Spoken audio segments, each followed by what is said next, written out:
Okay.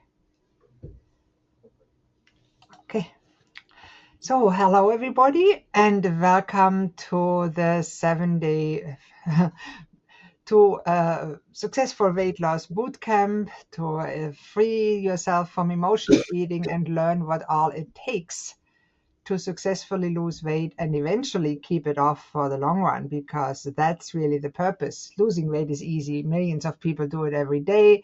The problem is 98% of dieters gain everything back. And that's why I'm doing what I'm doing. So welcome again. And let's go and get started. In this system here, I really like Go Brunch, it's called, and the different themed rooms you have seen at entry. Peggy's Cove, a scenic area here in Nova Scotia, Canada, Eastern Canada, where I live.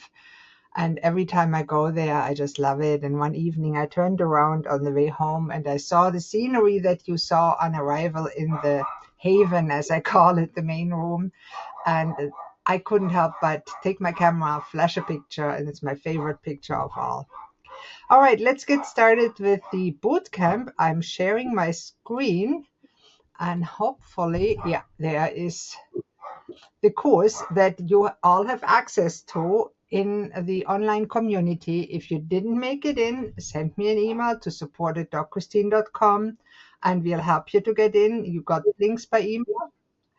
And there is a course, and what we'll do in the live meetings is I will go through the course piece by piece, day by day, and answer questions, give you additional comments, and maybe a few extra tips, bonuses, and everything. So Sue, as you're here, do you have any questions right now? No, not yet. I'm waiting to hear. Okay, excellent. Can you see the screen with the course? I can see it. It's small, but maybe I can make it bigger. Yeah, you can make it bigger, no problem. I know in Go Brunch, you can actually just put your mouse or finger on the side and pull it up. And if you're ever using a phone, you need to hold it horizontal to see the full screen. Okay.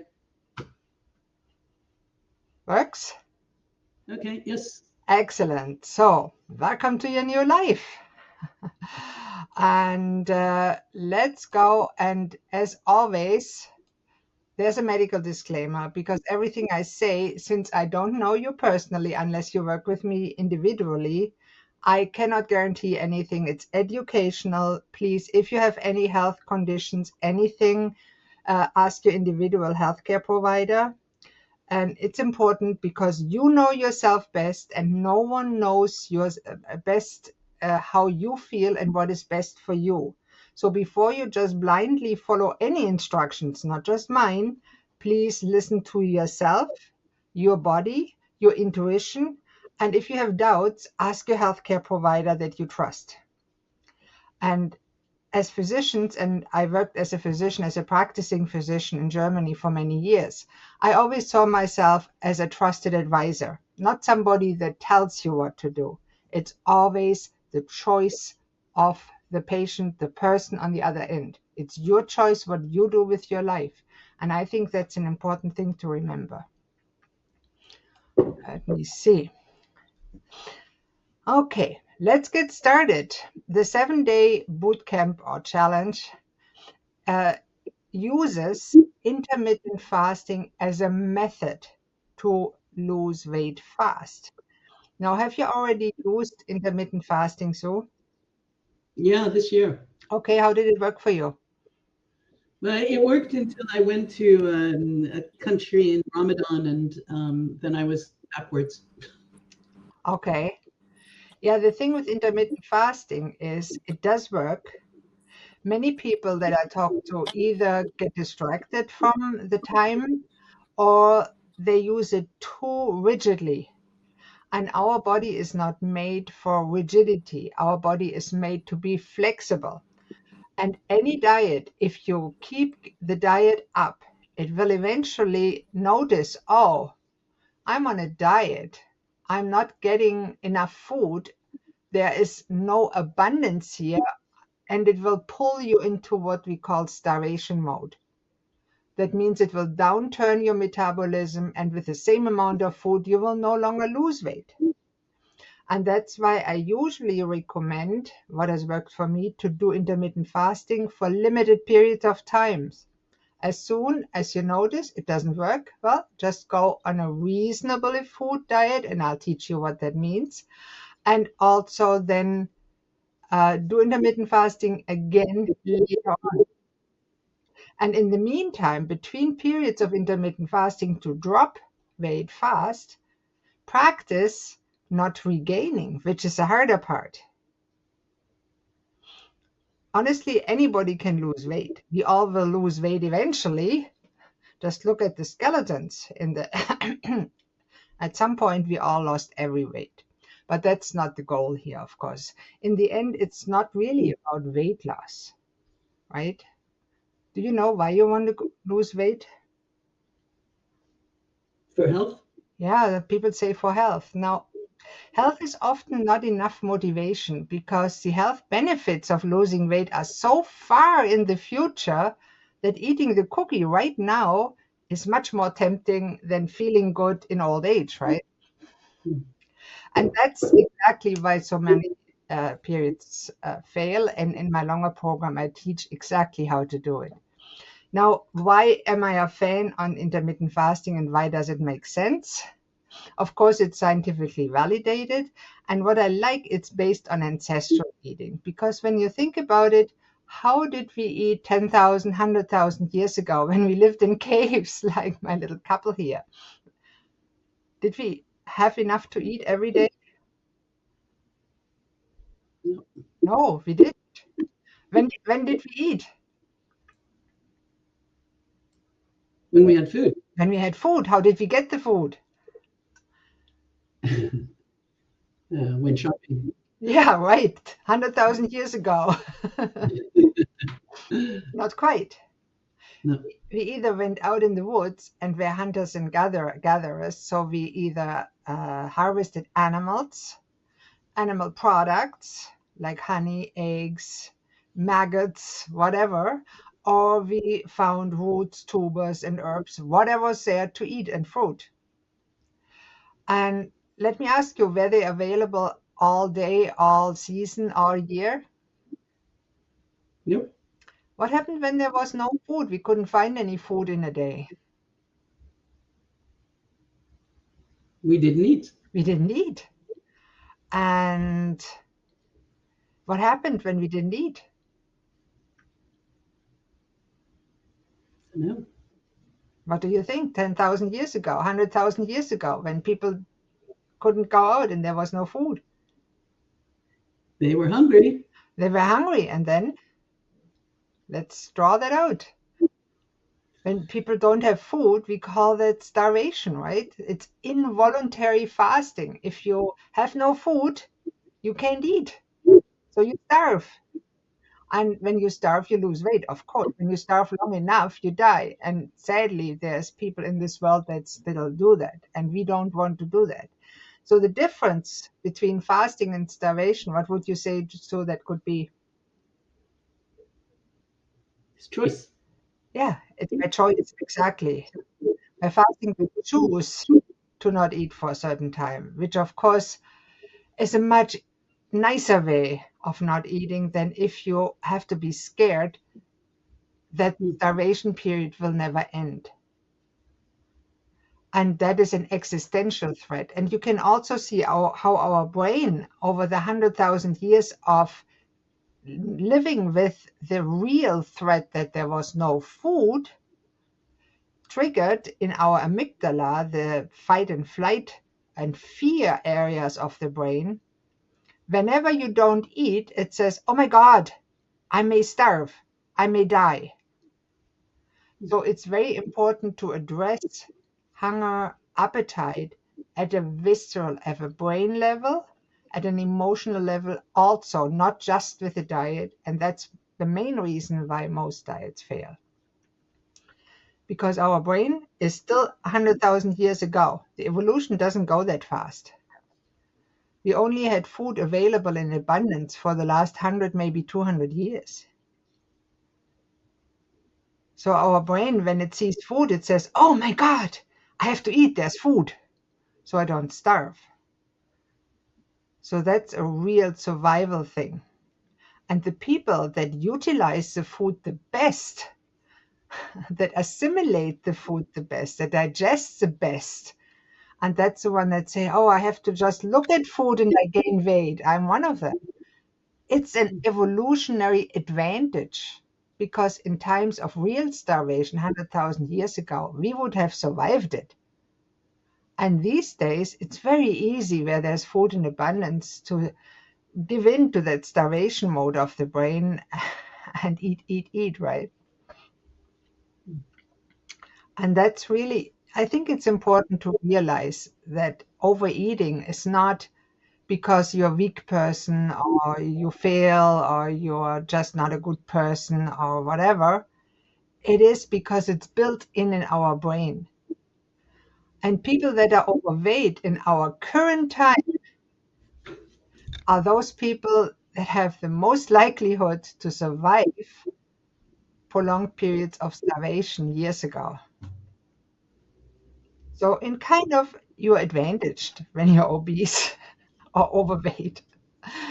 In our time, of course, we have to learn to use that advantage to our benefit and not to our disadvantage. So there's many books written about fasting. I've written one, but the best book really is by Dr. Jason Fung. He's a Canadian physician and nephrologist. Have you ever read his books? No. No? Okay. I highly recommend it. And he says completely correctly, fasting is effective, simple, flexible, practical, and virtually guaranteed to work. Ask a child how to lose weight, and they will probably say, just skip a few meals. So what is the problem? Nobody makes money when you fast. Not big food, not big pharma. Nobody wants you to find out the ancient secret of weight loss. That's what he says. And he knows. He did it for, I think, 40 years. He's a fasting pope here in Canada. And it's really true because when you look what's going now on with the weight loss drugs, they are heavily being pushed. Now, nothing wrong with drugs. It's an option. Is it the best option on the long run? I personally don't think so because those are new drugs. We have no ideas about the long-term side effects, for sure not. The short-term side effects, well, maybe we know what it does for 3 months, 6 months, and I've already seen people with serious side effects. I don't know. It's not for me, and I think it's not a long-term solution for most people. Whether it's really better than doing nothing, I don't know. Nobody really does. The sad thing is, pharma certainly wants you to take them because they make lots of money on them. They are rapidly becoming the most popular drugs because finally we have drugs that actually make you lose weight, 10, 15% of your body weight. And if you're 200 pounds, 15%, that's 30 pounds. That's a lot. Really? Okay, it is. But then you're dependent on a drug. On the other hand, when you lose it yourself and keep it off, you know that you did it. It's your achievement. It's not somebody else's. And you're not dependent on the drugs. If the money runs out or the drugs run out, you still can keep your weight and feel good and overall gain better health. And eating better, healthier, and according to your body type, ancestry, and cultural heritage has no side effects, at least no negative side effects. So I wrote 2 books about it, and you get them for free here for download in a PDF version. If you like them, you can buy them as a book, take with you to the grocery store. This one, I'm working on a second edition to update it a little bit. I talk about food selection, and it's a small book. You can take it to your grocery store. It has food groups in it. So when you look, what kind of oil is really the best to eat? What kind of meat should I choose? I actually tell you from my experience what I think is best. Of course, always look at yourself. Now, this one is more a fun one that I wrote about intermittent fasting. It's kind of fun. It's a storybook with added benefits. Now, this is a scientific book. It has everything in it. If you really want to go behind the rules, it's a big book. Check it out on Amazon. I've read it. It is complicated, it is long, but it is very good. It works. Now, who shouldn't fast? And I want to tell that everybody that's here, if you are underweight, severely undernourished, by the way, so if you want to, feel free to click on the microphone button and you can switch it off temporarily. You can switch it back on. It helps when you need to cough or somebody comes in the room. Okay? So, shouldn't fast people who are underweight, undernourished, malnourished. Children shouldn't fast. Pregnant women, breastfeeding women, please do not fast. If you are on medications, have gout, diabetes type 1 or 2, gastroesophageal reflux disease, heartburn, other health conditions, fast with caution only before you start any fasting routine, any weight loss routine, any medication really. Ask your healthcare provider, please. Now, we know that fasting is actually a solution for type 2 diabetes. But first, if you're on medications especially, ask your healthcare provider. It can be dangerous. If you take blood sugar lowering medication and you don't eat, your sugar can go so low that you go in a coma. So I don't want you to go there. And when do you stop? Say you can fast, you're relatively healthy, or your doctor said, okay, you can try it. When do you need to stop? When do you need to break it and really start eating? Whenever you feel bad, in spite of drinking enough fluids and salts, important the salt, for example, broth. When you drink enough fluids and salts and still feel bad, really bad, start eating something. Don't force it, because that could be a sign that it's not for you at this time. Whenever any symptoms that you had before worsen, or you feel something is very wrong, and you know it's not just that you feel hungry, but you feel weak, dizzy, get a splitting headache, it's sometimes magnesium deficiency, or you get stomach problems, really bad ones, not just an occasional growl or bloat. If you have new pain or much worsening pain, or when you are so emotional distraught that you can't handle it, please stop and see your individual healthcare provider. Eat something. Don't force it. I don't want you to end up sicker after the challenge. I want you to end up healthier. Make sense? So what can you eat during the challenge? Now, aim for 1 to 2 meals a day made with mostly whole foods. And whole foods, I define that in the book that is available for the download. Avoid snacks if you can. And if you feel hungry, drink one of the allowed liquids. And eat during 8 hours of the day only, so it's an 8-16 fast. Do not eat at least 3 hours before laying down to go to sleep. That avoids most cases of heartburn. It also helps to elevate the header of your bed a little bit if you tend to get heartburn. Avoid, by all means, processed food, so Kraft dinners or Wonder Bread. I always say, no wonder you're big. If you eat Wonder Bread, it's my... avoid candy, avoid chocolate, except you can eat 1 square of 75% or higher dark chocolate. Avoid cakes, cookies, most cereals like chips, pretzels, and similar snack foods. Avoid fruit juice, lots of sugar in it, or foods or drinks with a lot of added sugar.